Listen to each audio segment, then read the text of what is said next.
قضائے عمری سمجھتے ہیں کہ نہیں سمجھتے؟ تو کہاں ہم ابھی آتے ہیں اس دوبارہ سے اصل ٹاپک کی طرف آؤں گا میں. تو وہ میں کہہ رہا تھا کہ اجتماعی حیت پہ قرآن خوانی کیا ہے میرے بھائی؟ بولو نا. جائز نہیں ہے. کیوں جائز نہیں ہے؟ جب اجتماعی سطح پہ کوئی عمل کرتے ہیں, جیسے تہجد ہے, تہجد میں نبی صلی اللہ علیہ وسلم نے لوگوں کو جمع کر کے کبھی نہیں بلایا, کوئی ایسی روایت نہیں ہے. ہمیشہ آپ نے تہجد پڑھی, 1 2 3 4 صحابہ آپ کے ساتھ شامل ہو گئے, یہ جائز ہے, ہم بھی اس کو جائز کہتے ہیں.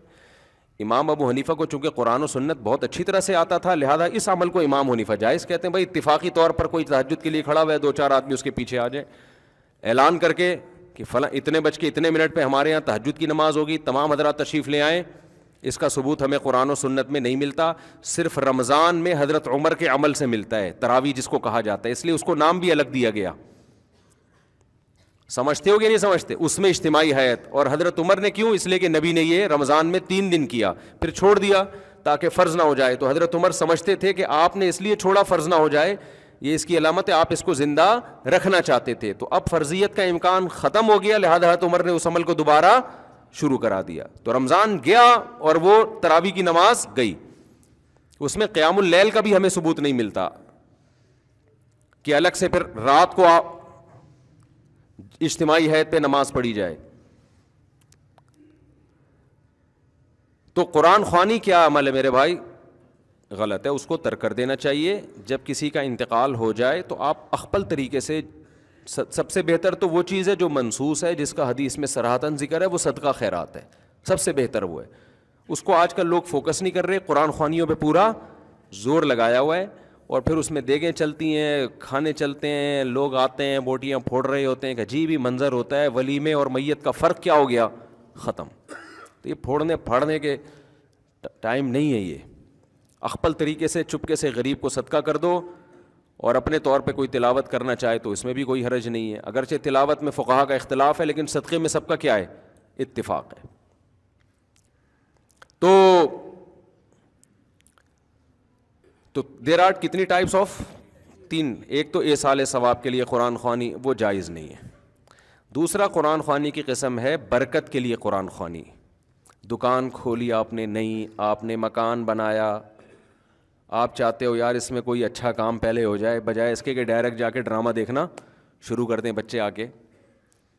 ایسا ہی ہوتا ہے نا. تو کام کی ابتدا کس سے ہو بھائی؟ برکت سے ہو. اور کوئی بھی شیطانی اثرات ہوں, اس سے یہ گھر پاک ہو جائے, تو اس کے لیے قرآن خوانی کی جاتی ہے. تو برکت کے لیے قرآن خوانی چونکہ عبادت کے طور پہ نہیں ہے, وہ از قبیل رقیہ ہے. رقیہ سمجھتے ہیں وہ کیا ہے؟ دم جسے کہتے ہیں, رقیہ. تو رقیہ ایک علاج کی قسم ہے. علاج کے لیے قرآن و سنت سے ثبوت کی ضرورت نہیں ہوتی. جیسے آپ نے کہا بھائی فلاں آیت پڑھ کے مجھ پہ دم کر دیں, مجھے بڑا فائدہ ہوتا ہے, تو اب اس کے لیے ثبوت کی ضرورت نہیں ہے. تو جیسے ایک صحابی رسول نے کسی پہ جن تھا تو سورہ فاتحہ پڑھ کے دم کر دیا, تو ان کو تو نہیں پتا تھا کہ اس سے فائدہ ہوگا, نہ نبی سے انہوں نے پوچھا تھا. بعد میں اطلاع ملی تو آپ نے فرمایا کہ یہ تو رقیہ ہے, سورہ فاتحہ, تو اس سے تو فائدہ ہوتا ہے. یا سورہ بقرہ کا ورد کرا لیا گھر کے اندر, سمجھتے ہو حدیث میں آتا ہے سورہ بقرہ جس گھر میں پڑھی جاتی ہے اس گھر میں شیاطین نہیں آتے, حدیث کا مفہوم ہے. تو یہ بذات خود یہ جائز عمل ہے برکت کے لیے.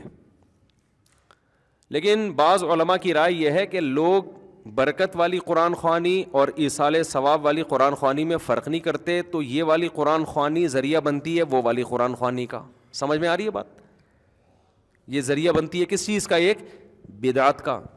ایک بات تو یہ. دوسری بات یہ کہ یہ جو برکت کے لیے قرآن خوانیاں عام طور پہ گھروں میں ہوتی ہیں, مدرسوں سے بچوں کو بلایا جاتا ہے, بچے بیچارے کھاپے کی نیت سے آتے ہیں, وہ صحیح طرح پڑھتے بھی نہیں ہیں, انتظار کر رہے ہوتے ہیں کھانے میں کیا ملے گا. ابے فلاں کے یہاں گئے تھے, ایسی مزے کی نہاری کھلائی تھی, اس کی بریانی میں بوٹیاں ہی نہیں ہیں, گوشت ایسا ہے, تو برکت گئی تیل لینے. ایک قسم کا قرآن کے ساتھ کھاپے کا ذریعہ ہے یہ, ایک قسم کا. بچوں کی عادتیں بھی خراب ہوتی ہیں اس سے, مفت کی عادت پڑتی ہے بچوں کو. محتمم کے اپنے مزے ہوتے ہیں کہ فری پھوکڑ میں آج ایک ٹائم کا کھانا کیا ہو گیا ہمارا, بچ گیا. اور پھر دینی مدارس کے جو طلباء ہیں ان کا وقت انتہائی قیمتی ہے. اگر وہ واقعی طالب علم ہے اس کو چاہیے اپنے وقت کو کیا سمجھے؟ قیمتی. ادھر سے دعوت آ رہی ہے, ادھر قرآن خوانی میں جا رہا ہے, ادھر سے دعوت آ رہی ہے, ادھر. یہ دینی مدرسوں کے طلباء کے وقار کے خلاف ہے. ہمارے حضرت فرمایا کرتے تھے کہ علماء یا طلباء ان کی مثال ایسے ہے جیسے بوتل پانی سے بھر لی فل, ایک بلبلہ بھی نہیں ہے اس میں. اب آپ اس میں اگر پانی کا ایک قطرہ بھی ڈالیں گے نا تو پرانا ایک قطرہ نکالنا پڑے گا, پھر نیا قطرہ ایڈجسٹ ہوگا اس میں. تو فرماتے تھے علماء کا 24 گھنٹے طلباء اور علماء یہ اللہ کے وارث ہیں, ان کے اوقات اتنے قیمتی ہیں کہ ان کا جو اسکیجول صبح سے لے کے رات اور رات سے لے کے صبح تک ایسا ہونا چاہیے کہ اس میں کوئی نئی چیز آ ہی نہ سکے. اس میں اگر کوئی نئی چیز آئے تو پرانا کوئی کام ڈسٹرب ہو, اس میں کوئی پرانے کام کو آگے پیچھے کرنا پڑے. تو اب یہ دیکھا جائے گا کہ پرانا زیادہ امپورٹنٹ ہے یا نیا زیادہ امپورٹنٹ ہے. اگر نیا کام ایسا آ گیا ہے کہ پرانے کام کا نقصان کرنا پڑ رہا ہے, پھر تو نیا کام اس میں ڈالیں اپنے اسکیجول میں, اور پرانے کو کیا کر دیں, ایک دن کے لیے ناغا کر دیں.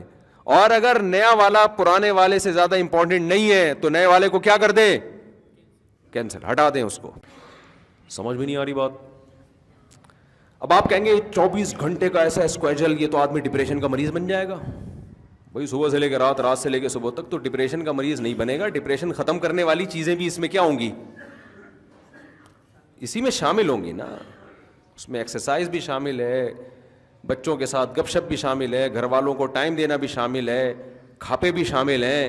کسی دن جاوید نہاری بھی شامل ہے اس میں. کبھی چلے گئے تو وہ کون سی نہاری تھی جو اس دن کھائی تھی, وہ والی نہیں, نہ وہ مزے کی نہیں تھی.